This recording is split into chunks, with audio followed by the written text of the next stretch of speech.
died over 2,000 years ago, her kingdom crumbled into dust. Her palaces sank beneath Mediterranean waves. Even her tomb, despite countless searches, has never been found. Yet we cannot forget her. Her name is Cleopatra VII, Philopator, the last active pharaoh of Ptolemaic Egypt. She spoke 9 languages. She wrote books on medicine and cosmetics. She commanded navies and negotiated with the most powerful men in the world.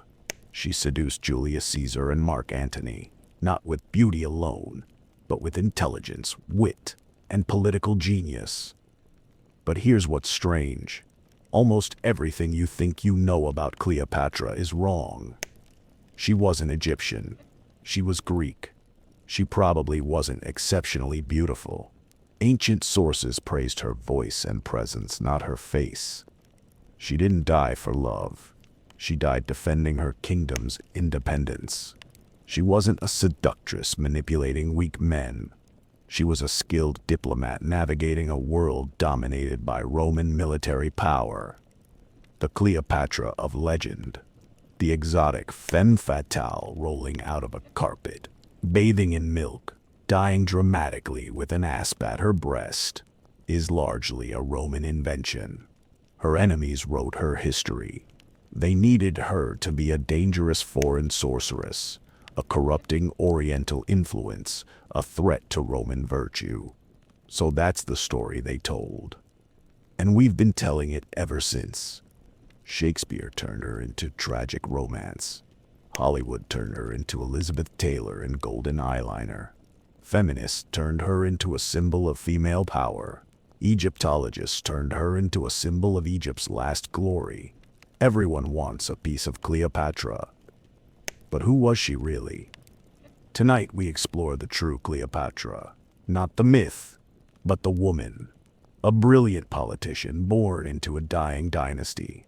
A multilingual scholar who ran a kingdom while her brothers fought for power.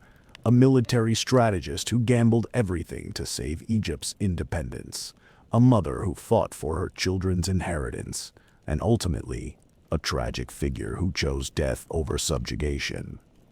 Before we begin, a quick note. Playing ads is what lets us keep bringing you new bedtime documentaries every week. But we know you're here to relax, so we've limited them to the first 20 minutes. After that, the rest of the story flows uninterrupted. And if you enjoy our work, a like and subscribe helps other restless minds find these stories. Why does Cleopatra still fascinate us? Why can't we let her rest? Perhaps because her story asks questions we're still trying to answer. Questions about power and gender, about East and West, about what happens when two civilizations collide, about how history is written by winners who erase the truth to serve their propaganda. Cleopatra's legacy is a mirror. In her, we see what we want to see and what we fear to see. Let us look closer and find a woman behind the legend. To understand Cleopatra, we must first understand the world she inherited. A world of impossible contradictions. Greek rulers governing Egyptian subjects. A kingdom drowning in luxury while its political foundations crumbled. When Alexander the Great died in Babylon in 323 BC at age 32, his vast empire, stretching from Greece to India, immediately fractured. His generals, the Diadochi, successors, fought for decades over the pieces. One general, Ptolemy Soter, seized Egypt and declared himself pharaoh in 305 BC.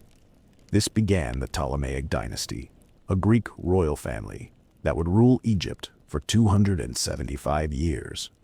They spoke Greek, worshipped Greek gods, and lived in Alexandria, a gleaming Greek city on Egypt's Mediterranean coast that was more connected to Athens and Rhodes than to Thebes or Memphis.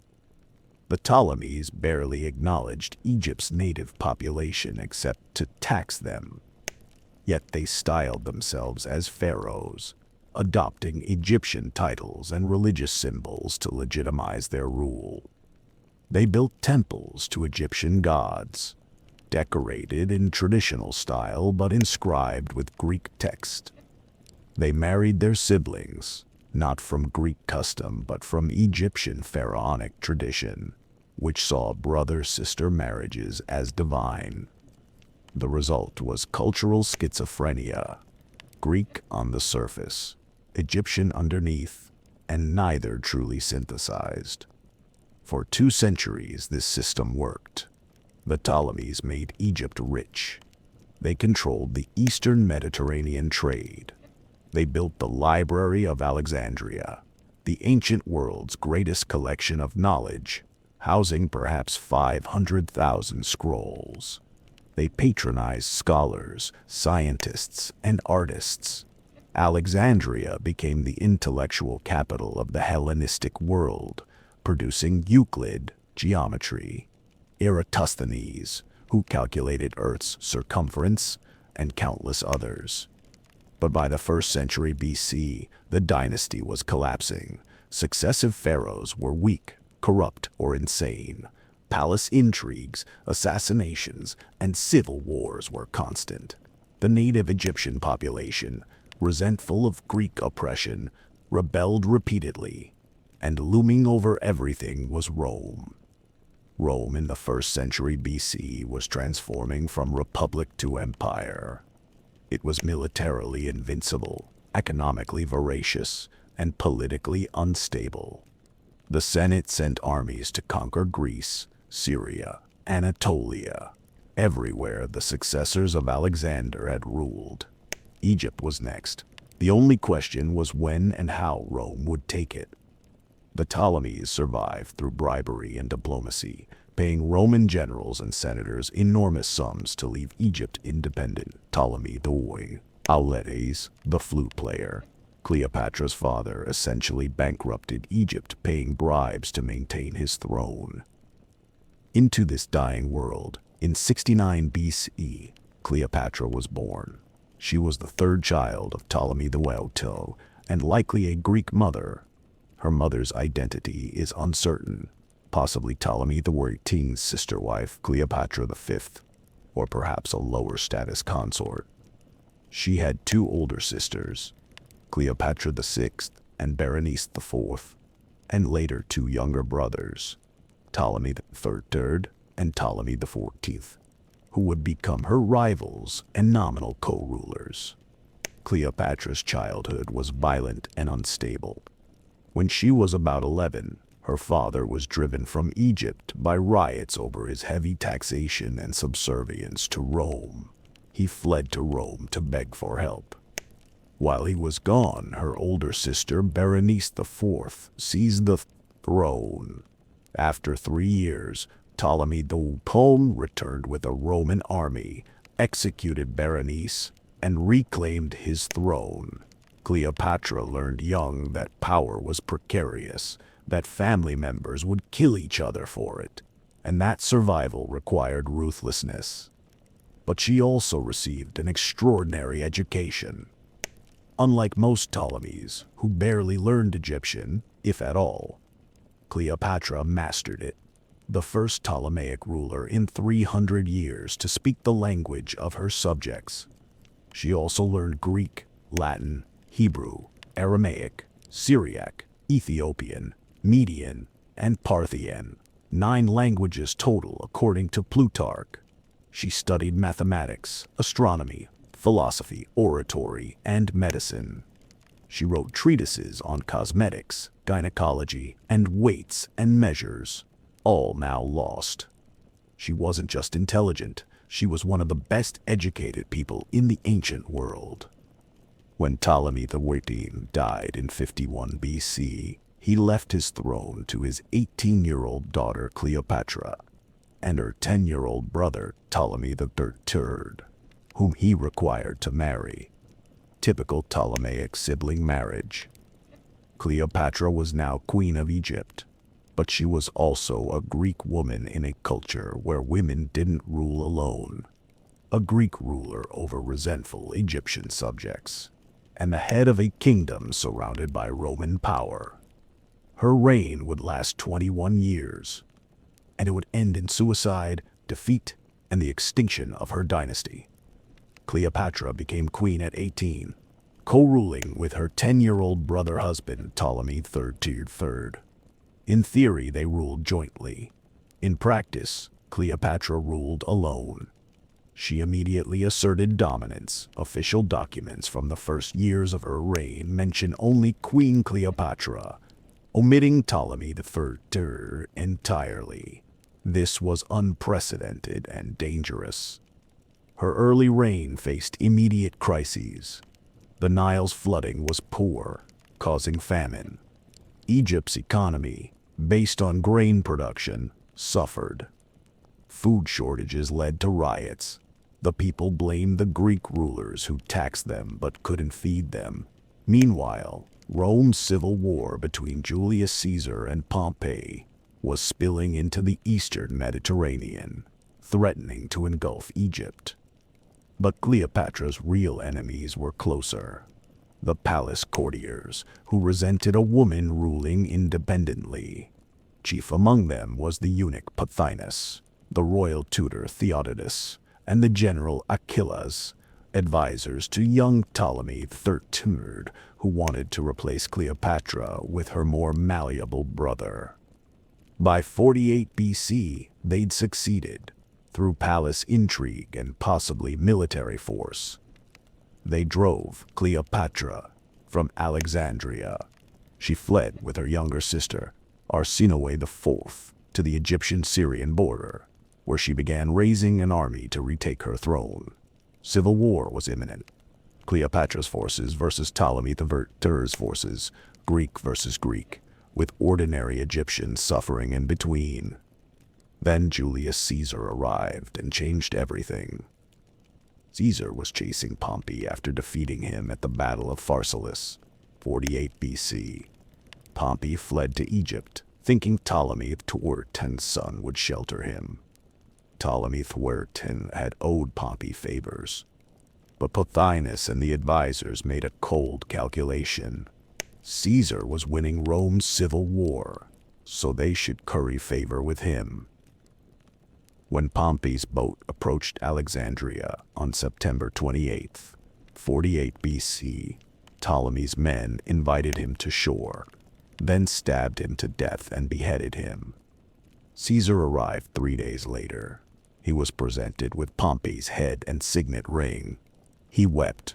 Pompey had been his son-in-law, married to Caesar's daughter Julia, and former ally. More importantly, Caesar was furious that Egyptians had murdered a Roman consul without trial. The message was clear. Caesar could do what he wanted in Egypt. Caesar had 4,000 soldiers. Egypt had armies, wealth, and grain Rome desperately needed. But Egypt also had a succession crisis. Caesar declared he would mediate between Cleopatra and Ptolemy III, enforcing their father's will that they co-rule. This is where the legend begins. Cleopatra needed to reach Caesar, but Alexandria was controlled by Ptolemy III's forces. If she tried to enter the city openly, she'd be arrested or killed.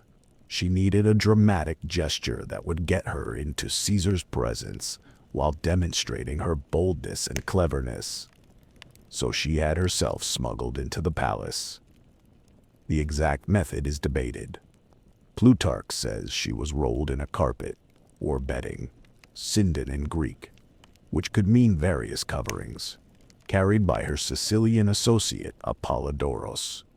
Strabo suggests she arrived in a small boat at dusk and was carried in a sack. The details vary, but the essence is consistent. Cleopatra snuck into the palace, was delivered to Caesar's chambers, and emerged directly before him. Dramatic, illegal, and impossible to ignore. Caesar was 52 years old. He'd conquered Gaul, crossed the Rubicon, and defeated Pompey. He'd had numerous affairs and 3 marriages. He was accustomed to power and to women of beauty and intelligence. But Cleopatra was something different. Ancient sources agree Cleopatra wasn't conventionally beautiful.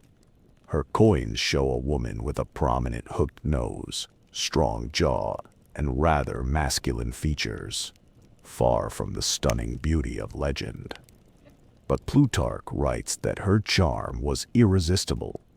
Her actual beauty, it is said, was not in itself so remarkable, but the contact of her presence was irresistible. The attraction of her person, joining with the charm of her conversation, and the character that attended all she said or did, was something bewitching. She spoke to Caesar in perfect Greek, perhaps in Latin. She was 21 years old, brilliant, desperate, and politically astute. She needed Caesar's military support to regain her throne. Caesar needed Egypt's grain and wealth to feed Rome and fund his continued civil war against Pompey's remaining supporters. They needed each other, but it was more than political calculation. They were attracted to each other intellectually and physically. Pothinus and Ptolemy XIII's advisors were outraged. They'd been negotiating with Caesar when Cleopatra suddenly appeared, undermining their position. They realized Caesar was siding with Cleopatra, so they decided to kill him. The Alexandrian War, 48-47 BC, was a confusing, brutal urban conflict. Pothinus and General Achillas besieged Caesar and Cleopatra in the palace complex. Caesar's 4,000 soldiers fought Ptolemy's 20,000 in Alexandria's streets. At one point, Caesar had to swim for his life, supposedly holding documents above water with one hand.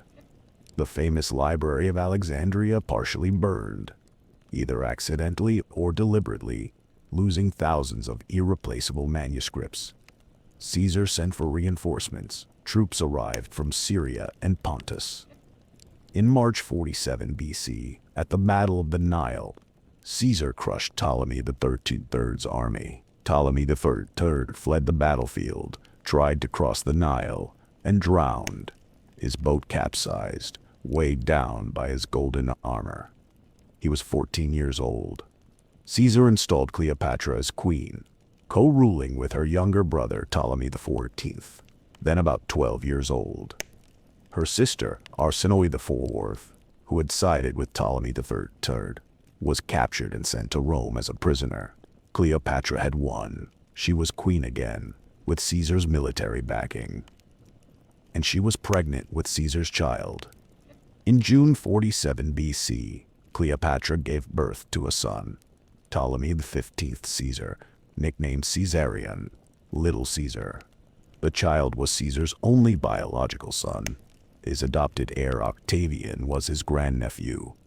Caesarion represented a potential dynasty uniting Rome and Egypt, merging Caesar's military and political genius with Cleopatra's royal lineage and Egypt's wealth. But Caesar left Egypt soon after the child's birth. He had wars to fight. Pharnaces II in Pontus, where Caesar won so quickly he sent his famous dispatch, Veni, Vidi, Vici. Then Pompey's remaining supporters in Africa and Spain. Caesar was changing the world. Cleopatra was ruling Egypt. Their paths would intersect again, but for now they parted.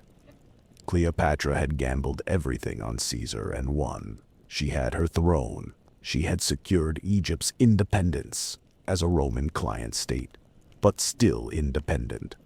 And she had Caesar's son, a living link to Rome's most powerful man and potential heir to both kingdoms. But Rome was watching, and not everyone approved of Caesar's Egyptian affair.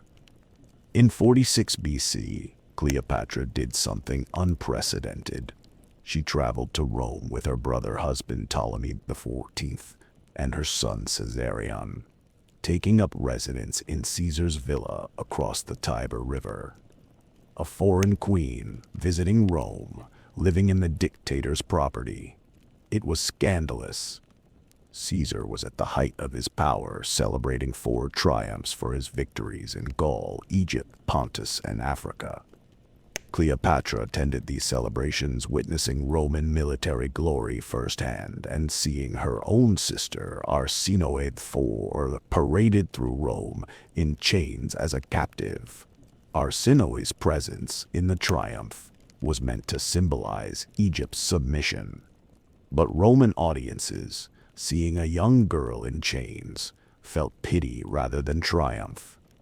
It was awkward for everyone, except perhaps Cleopatra, who now had one fewer rival. Why did Cleopatra come to Rome? Officially, she was negotiating a treaty renewing Egypt's alliance with Rome. Practically, she was likely ensuring that Caesar would continue supporting her and possibly recognizing Caesarion as his heir. Personally, she may have genuinely loved Caesar and wanted to be near him. But her presence was politically toxic. Romans were deeply ambivalent about monarchy and deeply suspicious of foreign influences, especially Eastern ones. The Republic had expelled its last king in 509 BC. King was the most hated word in Roman politics, and here was Caesar, who'd accumulated unprecedented power, who'd been declared dictator for life, who was accepting divine honors, keeping company with an actual queen who ruled an actual kingdom where kings were worshipped as gods. Romans whispered that Caesar wanted to make himself king and marry Cleopatra, abandoning his Roman wife Calpurnia. They claimed he planned to move the capital to Alexandria, or Troy, turning Rome into a provincial city of an Eastern empire. These were probably false rumors, but they had political power. Caesar's enemies used his relationship with Cleopatra to paint him as corrupted by Oriental despotism. Cleopatra lived in Caesar's villa for about 18 months. We don't know much about her daily life there. She likely socialized with Roman intellectuals and politicians who visited Caesar.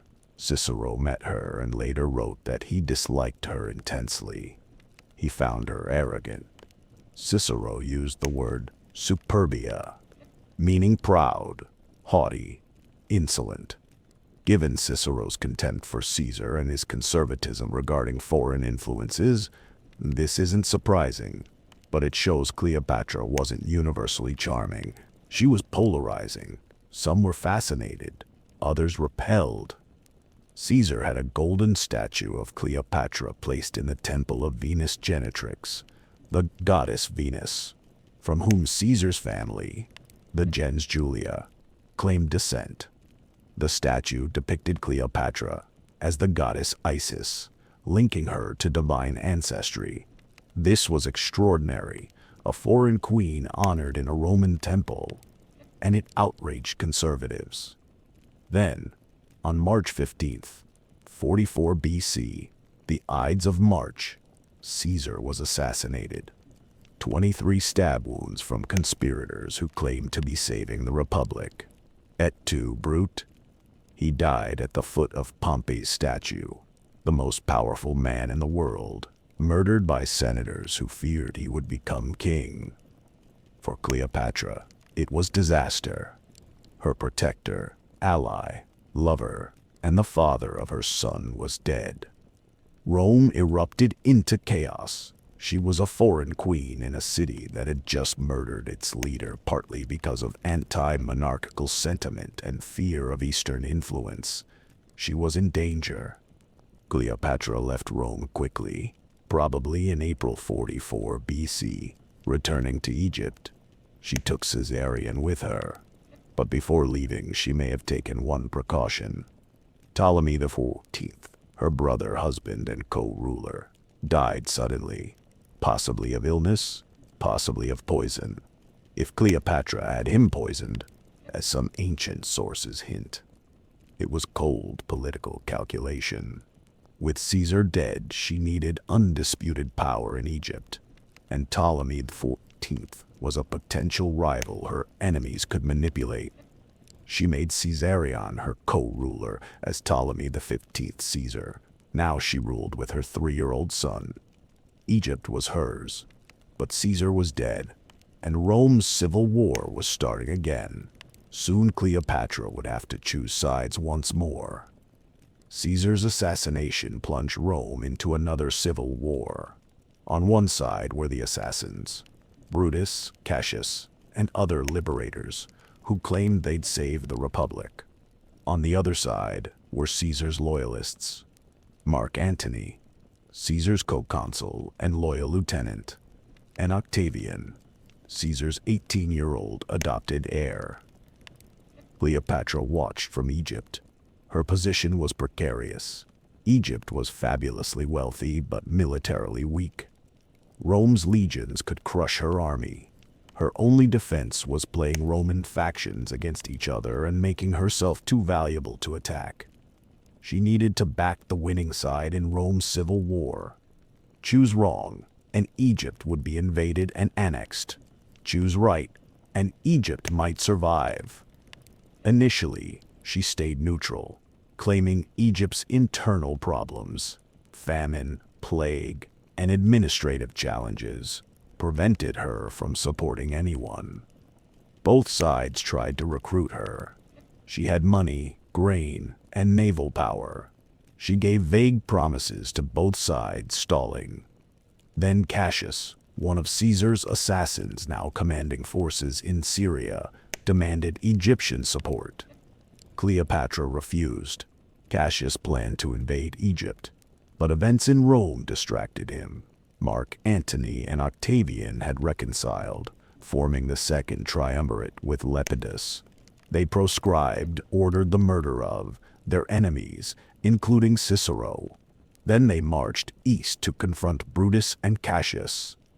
At Philippi in Macedonia in October 42 BC, the Caesarians crushed the liberators. Brutus and Cassius both committed suicide. Caesar was avenged. The Republic was dead. The only question now was who would control the empire, Antony, Octavian, or both. They divided the Roman world. Octavian took the west, Italy, Gaul, Spain. Antony took the east, Greece, Asia Minor, Syria, Egypt. Lepidus got North Africa but was soon sidelined. The empire now had two masters, and eventually, inevitably, they would fight for sole control. Mark Antony needed money to pay his soldiers and fund his planned campaign against Parthia, Rome's great eastern rival, which had destroyed Crassus's army in 53 BC. Egypt was the richest kingdom in the east, so Antony summoned Cleopatra to meet him at Tarsus in Cilicia, southern Turkey, in 41 BC.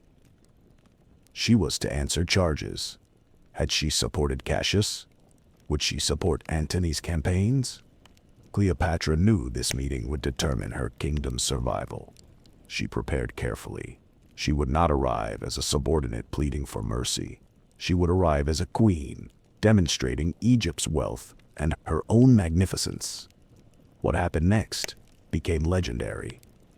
When Cleopatra sailed to meet Mark Antony at Tarsus in 41 BC, she understood she was performing on a stage where everything, her kingdom's survival, her children's future, her own life, depended on the impression she made. Antony had summoned her like a subordinate. She would arrive like a goddess. Plutarch's description of Cleopatra's arrival has become one of history's most famous scenes. She came up the Cydnus River in a barge with a gilded stern, purple sails, and silver oars that moved to the sound of flutes and pipes. She reclined beneath a canopy embroidered with gold, dressed as Aphrodite, Venus to Romans, fanned by boys dressed as cupids. Her female attendants were dressed as sea nymphs and graces. The theatrical spectacle was deliberate. Cleopatra was staging herself as the goddess Isis Aphrodite, the divine queen whose beauty and power were cosmic forces. Romans loved spectacle, and Antony, despite his military roughness, loved luxury and theater. Cleopatra gave him a show that declared, "I am not your subject, I am your equal," a living goddess descended from Alexander's general and pharaonic dynasties stretching back thousands of years.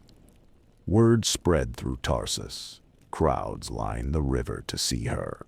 When Antony summoned her to dinner, she declined and invited him to dine with her instead, a power move that reversed their positions. Antony, amused and intrigued, accepted. The dinner was extravagant. Plutarch claims Cleopatra bet Antony she could spend 10 million sesterces on a single meal. Antony laughed. Impossible. At the meal's end, Cleopatra took a large pearl from her earring, one of the 2 largest pearls in the world, dropped it in vinegar, let it dissolve, and drank it. The bet was won. Whether this actually happened or is legend doesn't matter. The story illustrates Cleopatra's reputation for theatrical extravagance and willingness to do the impossible. Mark Antony was 42 years old, a decade older than Cleopatra. He was a soldier's general, brave, physically powerful, popular with his troops, but also pleasure-loving, prone to drinking and womanizing. He'd been Caesar's loyal lieutenant, had stood by Caesar's body, and had given the famous funeral oration that turned Rome against the assassins. He was now the most powerful man in the Eastern Roman world. But he needed Cleopatra's money and grain to fund his Parthian campaign. And Cleopatra needed Antony's military protection to keep Egypt independent. Theirs was a strategic partnership from the beginning. But it was also personal. They were attracted to each other, intellectually and physically. Cleopatra was 28 years old, a mother of 1, Caesarion, a woman who'd already survived palace coups, civil war, and Caesar's assassination. She was experienced, calculating, and sophisticated. Antony was impulsive, passionate, and loved to be entertained. She entertained him. Antony spent the winter of 40 BC in Alexandria with Cleopatra. Roman historians portray him as enslaved by her charms, abandoning his duties for pleasure. Plutarch describes lavish banquets, drinking contests, and knights roaming Alexandria's streets in disguise. But this was also politics. Cleopatra was cementing their alliance, and she was careful. She bore him 3 children over the next 6 years, binding him to her dynasty. By 40 BC, Cleopatra was pregnant with twins, Alexander Helios and Cleopatra Selene, the sun and moon. Antony left Egypt to deal with crises in Italy and Rome. But he would return. Cleopatra had done what she'd done with Caesar, secured a powerful Roman protector through a combination of political necessity, personal attraction, and strategic fertility. Mark Antony's relationship with Cleopatra collided with Roman politics in complicated ways. In 40 BC, while Cleopatra was pregnant with his twins, Antony made peace with Octavian through a political marriage. He married Octavian's sister Octavia. Octavia was virtuous, beautiful, and beloved by Romans. The marriage was meant to cement the alliance between Antony, controlling the East, and Octavian, controlling the West. Romans celebrated, finally, peace between the triumvirs. Antony and Octavia lived in Athens for several years. She bore him 2 daughters. But the marriage was doomed. Antony needed Egypt's wealth. He needed Cleopatra's administrative competence and grain supplies. And personally, he preferred Cleopatra's intelligence and theatricality to Octavia's Roman virtue. In 37 BC, Antony summoned Cleopatra to Antioch in Syria. He was preparing for his long-delayed Parthian campaign and needed resources. Cleopatra arrived with money and supplies, and Antony made extraordinary concessions. He gave Cleopatra territories that had been Roman provinces or client kingdoms, parts of Phoenicia, Lebanon, Coele-Syria, Cilicia, and Crete. He gave her Cyprus, the island that had been Rome's since 58 BC. He confirmed her rule over territories Caesar had given her.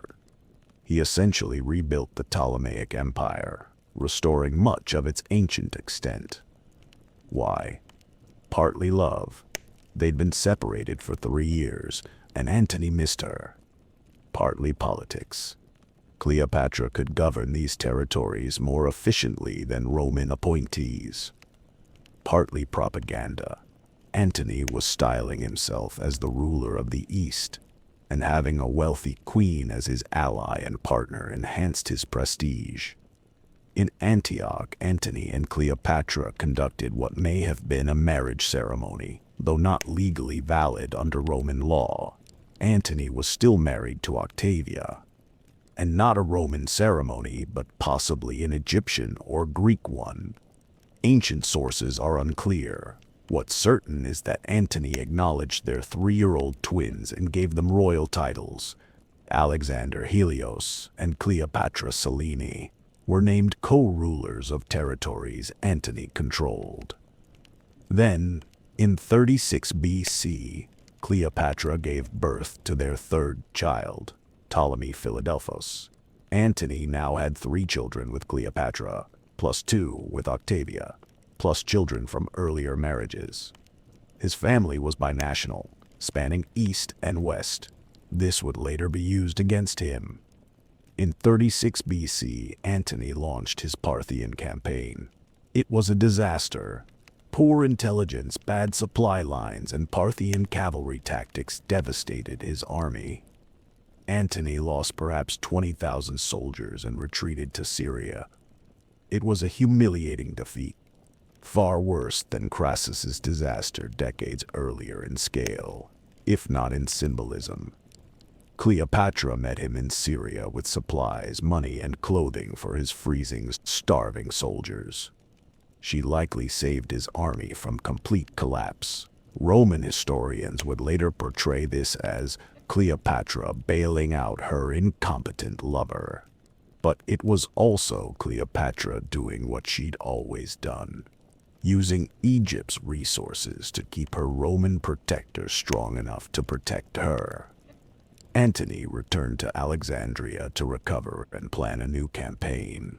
But now Octavian, back in Rome, was spreading propaganda. Antony had gone native.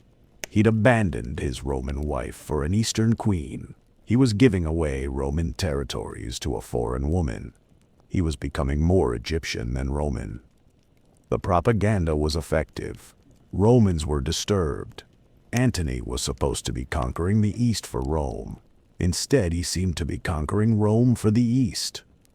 In 34 BC, Antony staged a ceremony in Alexandria that would seal his fate. The Donations of Alexandria. After a moderately successful campaign in Armenia, Antony returned to Alexandria and held a triumph. Not in Rome, where triumphs traditionally happened, but in Alexandria, celebrating a Roman military victory in an Egyptian city. This was already provocative. Then came the ceremony. In the gymnasium of Alexandria, before crowds of Egyptians and Greeks, Antony sat on a golden throne with Cleopatra beside him on another. Their children sat on smaller thrones, Antony declared. Cleopatra was Queen of Kings and co-ruler with Caesarion, King of Kings, emphasizing Caesarion's paternity by Julius Caesar. Alexander Helios, age 6, was declared king of Armenia, Media, and Parthia, territories Antony planned to conquer. Cleopatra Selene, age 6, was declared queen of Cyrenaica, eastern Libya, and Crete. Ptolemy Philadelphos, age 2, was declared king of Phoenicia, Syria, and Cilicia. This was the Donations of Alexandria, a massive redistribution of Roman-controlled territories to Cleopatra and her children. Antony was creating a Hellenistic mega-kingdom ruled by his Egyptian consort, with their children as subsidiary kings and queens. From Antony's perspective, it made sense. He was building a power base in the east, creating a dynasty that could rule efficiently, and giving his children kingdoms. From Rome's perspective, it was treason. Antony was giving away Roman provinces to a foreign queen and her children. He was treating Rome's conquests as his personal property. Worse, Antony was emphasizing Caesarion's legitimacy. Calling him King of Kings and co-ruler with Cleopatra was implicitly elevating him above Octavian, who was merely Caesar's adopted son, while Caesarion was, supposedly, Caesar's biological son. This was a direct threat to Octavian's legitimacy as Caesar's heir. Octavian, back in Rome, seized the propaganda opportunity. He portrayed Antony as a traitor bewitched by an Oriental sorceress, as a Roman general who'd abandoned Rome's traditions, as a man corrupted by Eastern luxury and decadence.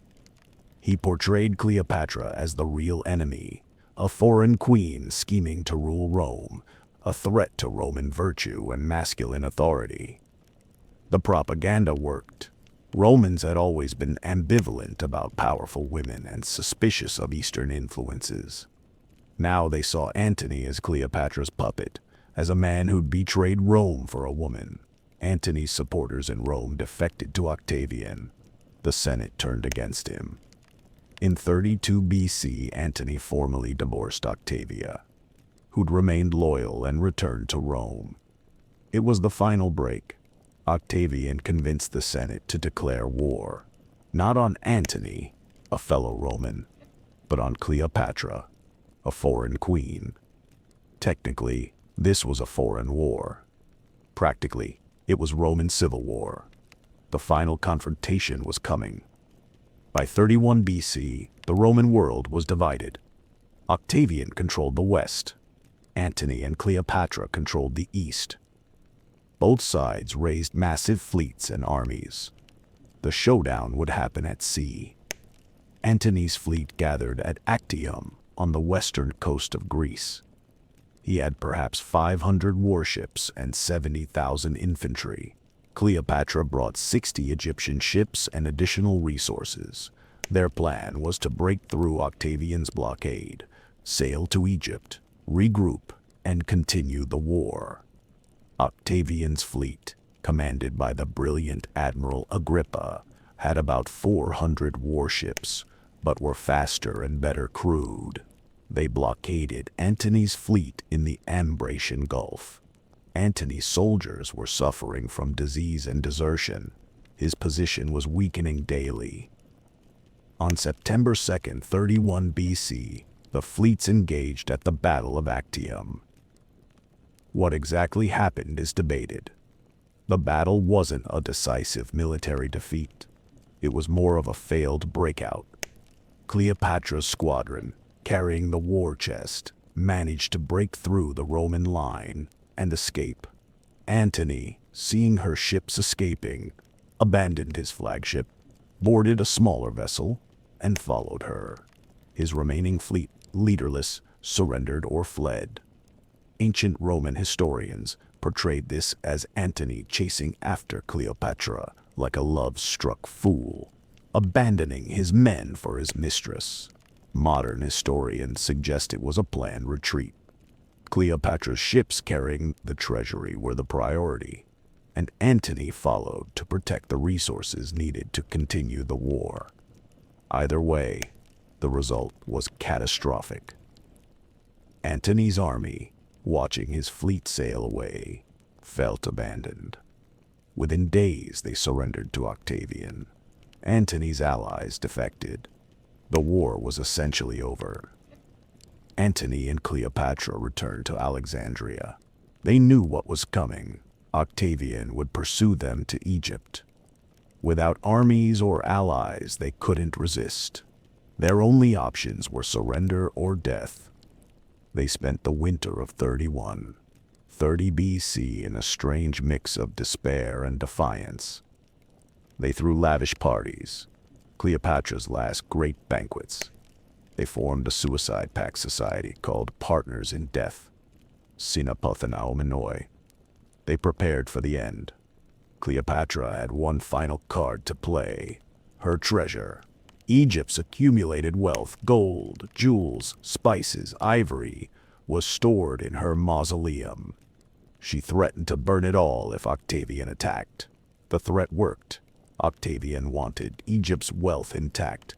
He negotiated, offering to spare Cleopatra if she killed Antony or surrendered him. She refused. In July 30th BC, Octavian's armies reached Alexandria. Antony attempted one last battle. His remaining troops deserted to Octavian. It was over. On August 1st, 30 BC, Mark Antony committed suicide. The details are uncertain, but the traditional account says he stabbed himself with his sword, believing falsely that Cleopatra had already killed herself. He was carried dying to Cleopatra's mausoleum, where he died in her arms. His last words, according to Plutarch, were reassuring her that he'd lived and died honorably. Cleopatra was now alone. Her protector was dead. Her kingdom was defeated. Octavian controlled Egypt. She was 39 years old. Octavian wanted Cleopatra alive, to parade her through Rome in his triumph, displaying Egypt's conquered queen in chains as the ultimate symbol of his victory. He sent emissaries to negotiate, promising her life and her children's safety if she surrendered. Cleopatra allegedly met with Octavian, trying to charm him as she'd charmed Caesar and Antony. But Octavian was immune. He was 32 years old, cold, calculating, and focused solely on power. He didn't want a romantic partner. He wanted a trophy.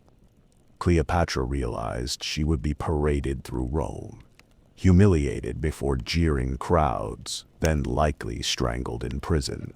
The traditional fate of defeated enemies displayed in triumphs. She had seen her sister Arsinoe paraded in Caesar's triumph. She knew what awaited her, so she chose death on her own terms. On August 10th or 12th, 30 BC, ancient sources differ. In her mausoleum, dressed in royal regalia, Cleopatra killed herself. How did she die? The famous story says she used an asp, a venomous snake smuggled to her in a basket of figs. The asp, probably an Egyptian cobra, was a symbol of Egyptian royalty, and its bite was said to be relatively painless. Dying by asp was dying as a pharaoh. But modern scholars question this. The cobra story appears in later sources. Contemporary accounts are vaguer. Plutarch mentions poison but doesn't specify. Some historians suggest she drank poison. Others suggest she used a poison needle or hairpin. We don't know for certain. What's certain is that Cleopatra died. Two of her female attendants, Iris and Charmian, died with her, either also by poison or by grief. When Octavian soldiers broke into the mausoleum, they found Cleopatra dead on a golden couch, dressed as a queen, serene in death. Octavian was furious. She denied him his triumph, but he respected her courage. He had her buried with honors beside Antony, as she'd requested. Then he systematically destroyed her legacy. Caesarion, Cleopatra's son by Julius Caesar, was hunted down and executed. "Too many Caesars is not a good thing," Octavian reportedly said. The boy was 17, old enough to be a rival claimant to Caesar's legacy. Cleopatra's 3 children by Antony, Alexander Helios, Cleopatra Selene, and Ptolemy Philadelphus, were spared, but taken to Rome and raised by Octavian's wife, Livia, and his sister Octavia, Antony's ex-wife. They appeared in Octavian's triumph in 29 BC, walking in chains, Alexander Helios and Ptolemy Philadelphus disappear from history. They probably died young, but Cleopatra Selina survived.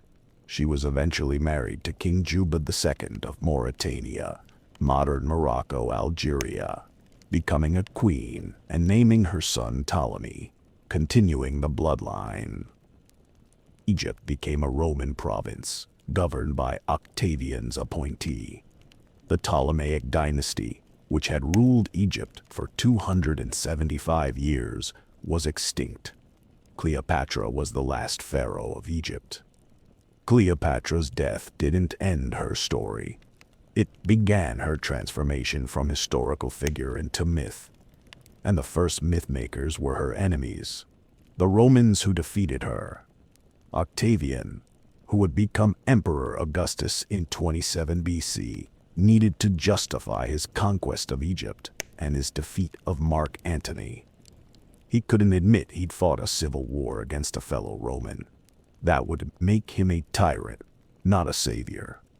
So he reframed the conflict. He'd fought a foreign war against Egypt, against a dangerous Eastern queen who'd seduced and corrupted Mark Antony, threatening to enslave Rome to Oriental despotism. Cleopatra became the villain of Octavian's propaganda. She was portrayed as a scheming seductress who used sex and magic to control men. She was a drunk, a nymphomaniac, a witch. She'd corrupted Antony with Eastern luxury and decadence, turning a good Roman general into a dissolute pawn. She'd planned to conquer Rome, to make Romans bow to an Egyptian queen. Her defeat was the salvation of Roman virtue. This propaganda was effective because it played on Roman prejudices. Romans were deeply patriarchal. Women weren't supposed to hold political power. Romans were suspicious of foreigners, especially Orientals, Greeks, Egyptians, Persians, who represented luxury, effeminacy, and despotism. Cleopatra was the perfect villain, a foreign woman who'd wielded too much power, who'd controlled Roman men, who'd challenged Roman masculinity itself. Roman poets amplified the propaganda. Horace, Virgil, and Propertius all wrote about Cleopatra, emphasizing her foreignness, her sexuality, and her threat to Rome. Horace's famous ode celebrates her defeat. Now is the time to drink. Nunc est bibendum, rejoicing that the mad queen, who plotted to demolish the capital, was finally dead. But interestingly, even hostile Roman sources acknowledged Cleopatra's intelligence and charisma. They couldn't quite reduce her to a simple seductress. Plutarch, writing over a century later, praised her education, linguistic abilities, and conversational charm. Even Dio Cassius, generally hostile, admitted she was most beautiful to behold and most persuasive in speech. The Romans needed Cleopatra to be dangerous and formidable. Otherwise, Octavian's victory wouldn't seem impressive. So they created a paradox. She was simultaneously morally corrupt and intellectually brilliant, sexually manipulative, and politically sophisticated. This contradictory image, the fatal seductress who's also genuinely powerful, would haunt Cleopatra's reputation for 2 millennia. What did Cleopatra actually look like? We don't know for certain. Ancient literary sources rarely described physical appearance in detail. We have coins showing her profile, a prominent hooked nose, strong jaw, not conventionally beautiful by modern standards. We have a few marble busts that may or may not be her, but mostly, we have imagination and projection. The image of Cleopatra as stunningly beautiful is likely false. She was probably average-looking or perhaps even homely by conventional standards, but she had something more important than beauty: presence, intelligence, education, wit, and political skill. That's what captivated Caesar and Antony. But that's also what Roman propaganda couldn't admit. They needed her seduction to be physical and magical, not intellectual and strategic. 1607, 1963. Cleopatra's legend grew through centuries of retellings, each age reshaping her to reflect its own obsessions and anxieties. In the Renaissance, Cleopatra became a symbol of tragic love. William Shakespeare's Antony and Cleopatra, 1607, is the most influential literary treatment. Shakespeare's Cleopatra is passionate, theatrical, manipulative, and ultimately tragic. A woman of infinite variety, who drives Antony to ruin but genuinely loves him. The play treats her sympathetically, showing her political intelligence alongside her emotional complexity. Shakespeare's Cleopatra is neither purely villain nor purely victim, but a fully human character torn between love and power, east and west. But Shakespeare also reinforced stereotypes. His Cleopatra is theatrical, mercurial, difficult, stereotypically feminine, and oriental. She represents passion versus Roman reason, chaos versus order, east versus west. The play is complex enough to allow multiple interpretations, but it also embedded the image of Cleopatra as the exotic, dangerous other.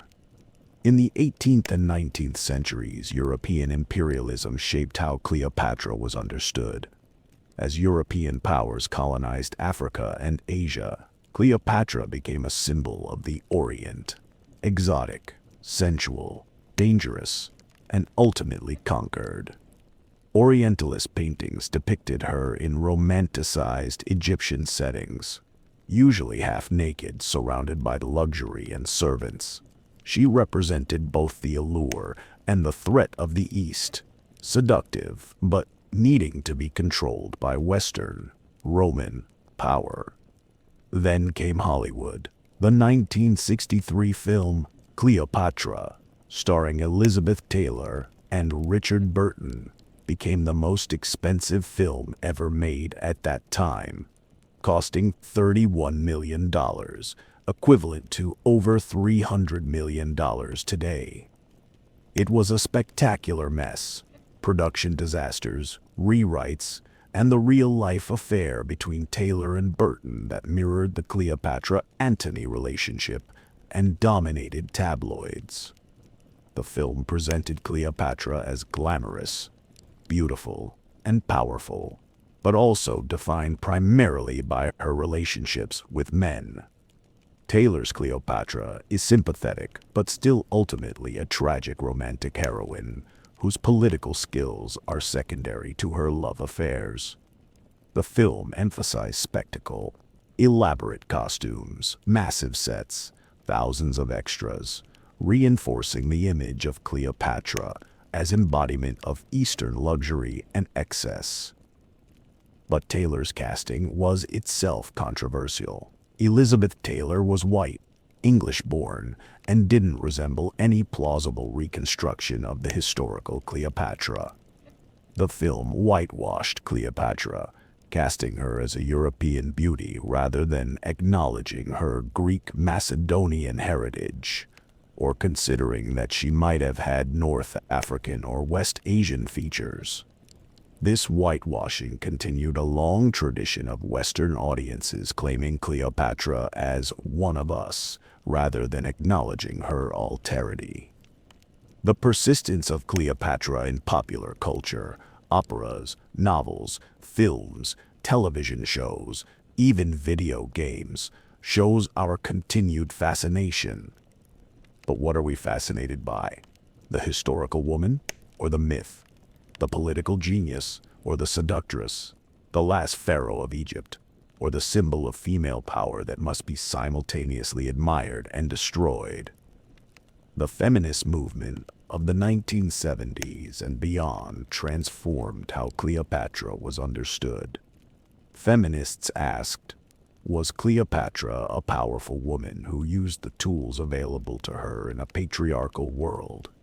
Or was she complicit in her own objectification, using sexuality to gain power and thereby reinforcing the idea that women's power comes only through men. Some feminists celebrate Cleopatra as a proto-feminist icon, a woman who ruled independently, who educated herself to rival any man, who wielded political and economic power in a male-dominated world. She was a skilled diplomat, an effective administrator, and a naval commander. She preserved Egypt's independence for 2 decades longer than it should have survived. She deserves credit as a political leader, not just dismissed as a seductress. But others critique Cleopatra for exercising power only through relationships with powerful men. She couldn't command Roman legions directly, so she seduced their generals. She couldn't vote in the Roman Senate, so she influenced senators through their desires. Was this empowerment or exploitation? Was she using the system, or was the system using her? The debate reveals how complicated female power is in patriarchal systems. Cleopatra had real power. She ruled Egypt, commanded resources, made decisions affecting millions. But her power was mediated through men who had military force. She was simultaneously powerful and constrained, agent and object. Modern biographies have tried to recover the real Cleopatra from beneath layers of propaganda and myth. Stacy Schiff's Cleopatra, A Life, 2010, emphasizes her political intelligence and administrative competence. Dwayne Roller's Cleopatra, A Biography, 2010, reconstructs her life using archaeological and numismatic evidence.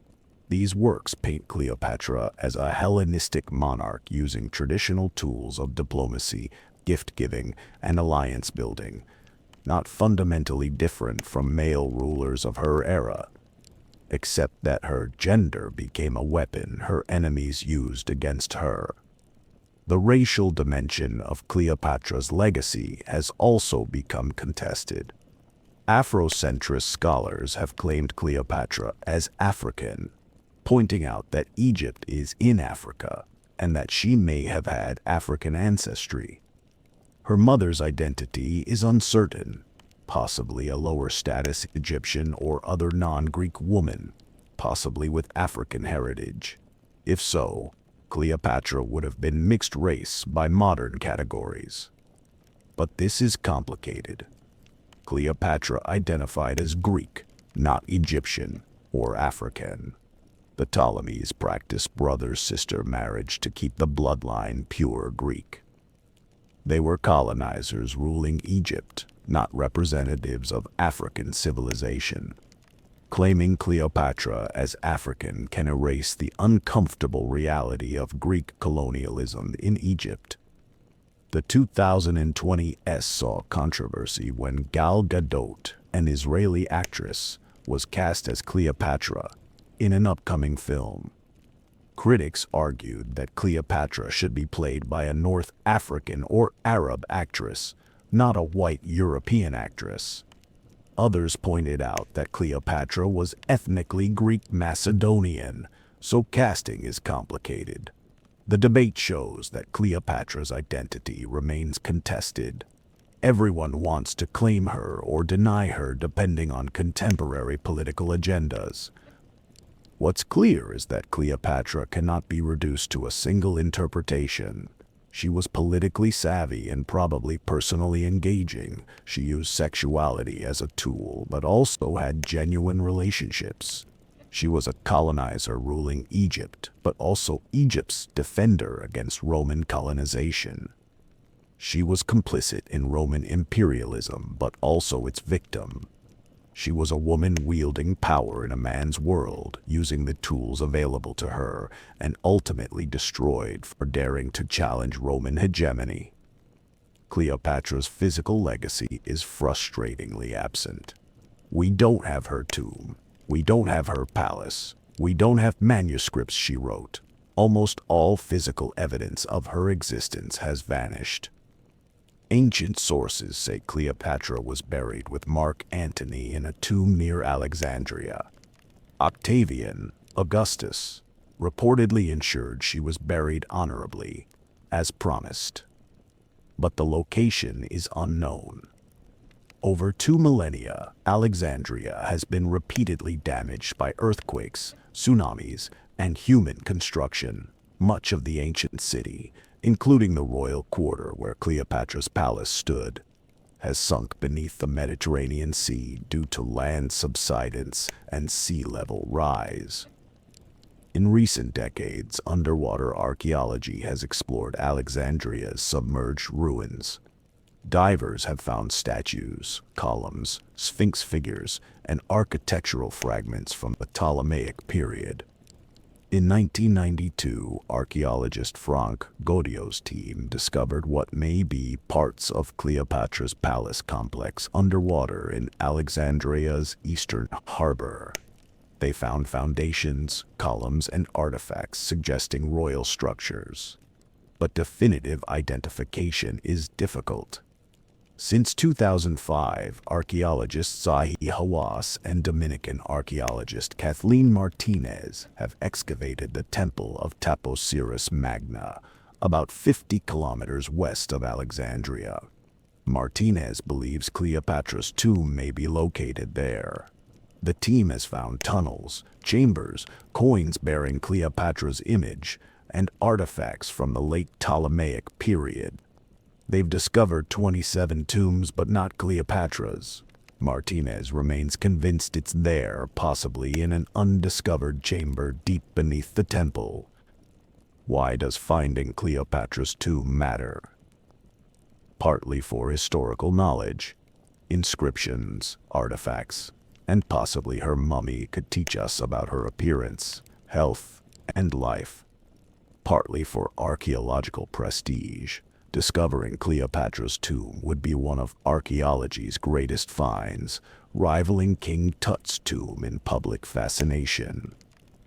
But also for symbolic closure. Cleopatra is one of history's most famous people, yet she remains elusive. No certain portraits, no tomb, few definitive facts beyond the basic political narrative. Finding her tomb would make her real, would transform myth into history.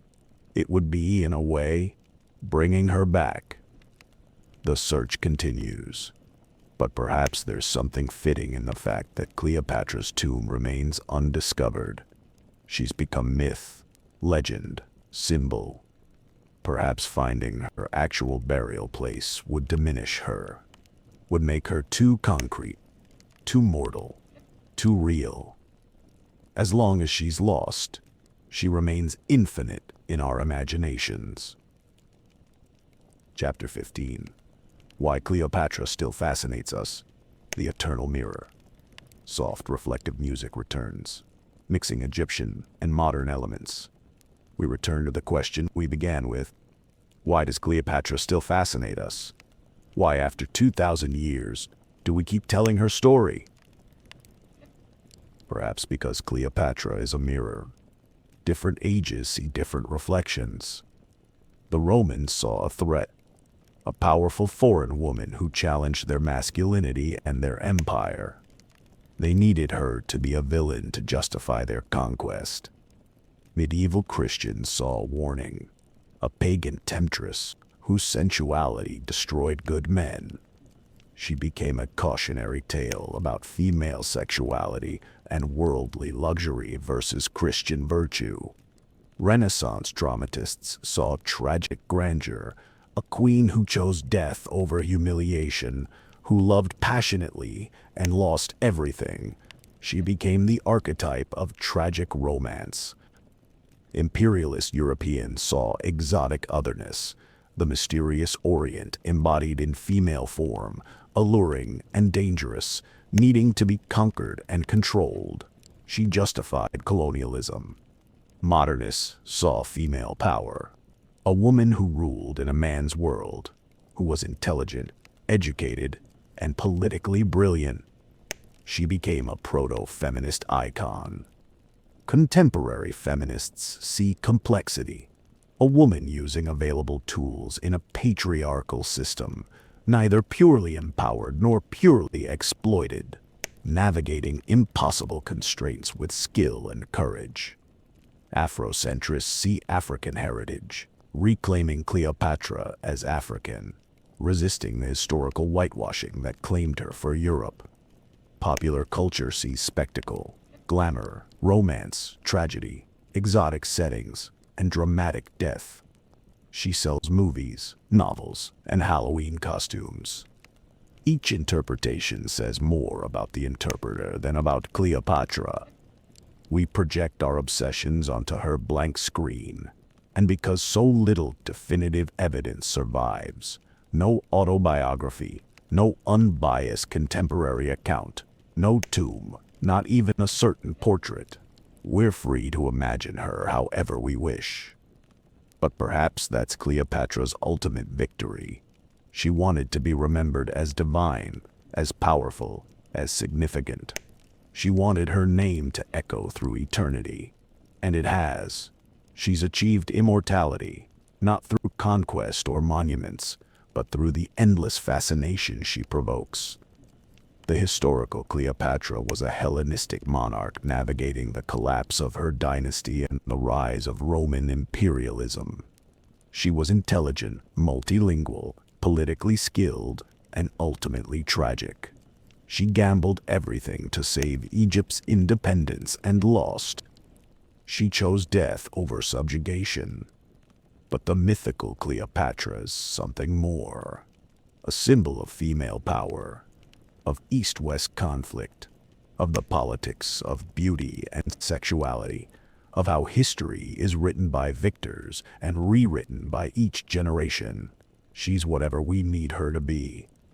As you drift toward sleep, consider this. Cleopatra died 2,054 years ago. Her kingdom is dust. Her palaces are underwater. Her books are lost. Even her grave is hidden. Yet she lives in literature, in film, in art, in debate, in imagination. She survives precisely because she's incomplete, because we can never fully know her, because she remains forever fascinating, forever mysterious, forever defying any single interpretation. Perhaps that's the secret of immortality. Not monuments that crumble, not empires that fall, but the power to haunt human imagination across millennia, to be endlessly retold, reinterpreted, reimagined. Cleopatra achieved what no pharaoh before her managed. She escaped time itself and lives eternally in the realm of myth. Good night, and dream of queens and legends, of history and mystery, of the woman who refused to be forgotten.